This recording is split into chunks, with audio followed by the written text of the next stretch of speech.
Hi, it's Nika from Fabulously Creative. Welcome back to my channel. Today I will be showing you how I make these DIY enamel dots. And okay, I am slightly obsessed with enamel dots. I love them. I put them on everything from scrapbook layouts. I stick them on my planner. I mean, if I'm just writing notes, I stick a few on just for that little pop of color. I don't know. Enamel dots just make me happy, and I go through so many of them. So I said, you know what, I need to figure out how to make these, because I saw a few people, I've heard of a few people saying that they made theirs. So I said, you know what, I need to make some.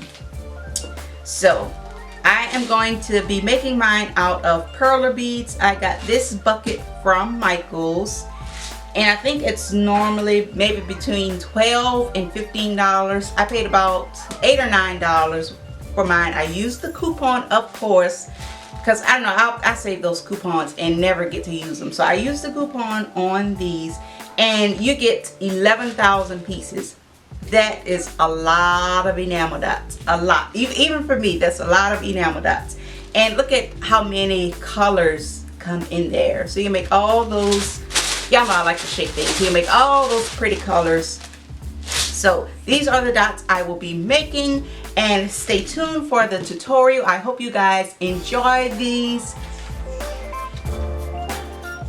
I hope you guys enjoy this. Don't forget to like, comment, and subscribe. Alright, to make your DIY enamel dots, you will need, of course, some perler beads, parchment paper. And you can get this in any baking aisle, in any store. You can get it at Michael's, Walmart, just about any store has parchment paper. And make sure that it's parchment paper and not wax paper. I made the mistake the first set I used, I did wax paper. And I guess the wax paper combined with the melting plastic made an awful smell. The parchment paper has no smell. And the next thing you will need is a cookie sheet pan lined with parchment paper.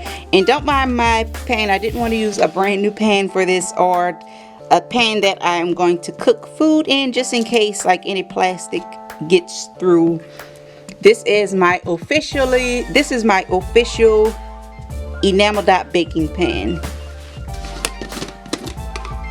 And basically all you will have to, oh, one more thing. You will also need a pair of wire cutters. And you only need these if you want to make your enamel dots different sizes. I'll come back to this in a second. But basically all you do is lay your beads, lay them, make sure they're flat, and about like, I don't know, maybe half an inch or a few inches apart, because once they melt you don't want them to run into each other.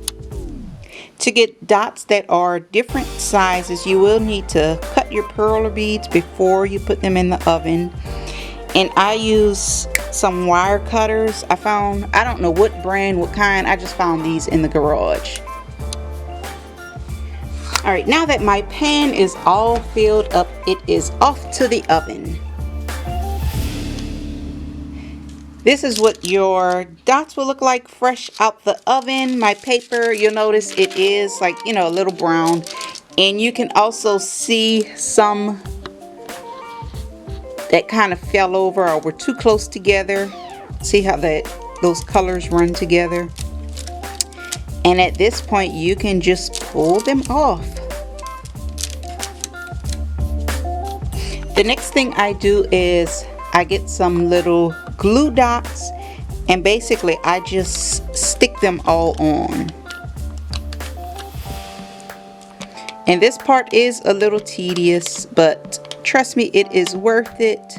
I know some people just put them in a bowl and like just have them there so they can just glue them on projects, but I don't know, that doesn't really work for me. I have to have them secured, otherwise they will keep falling on the floor. I don't know, I make a mess when I craft. So things like, you know, I know some people do watercolors, things like cups of water and things that can fall over do not work well for me when I craft. So I am just going to stick all of these on here, and I'm kind of color coding them to make it easier,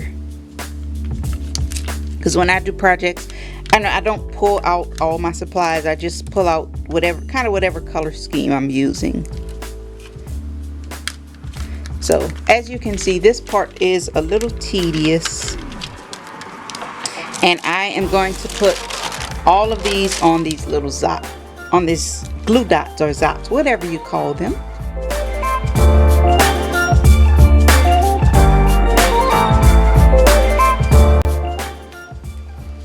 Alright, this step is totally optional, but I like to see my enamel dots like on a clear backing. So this is just some leftover packaging that I had. If you don't have any leftover packaging, or you know, anything empty right away, you can always just run a plain piece of like the laminating sheet through your laminator so you can get that clear piece of plastic.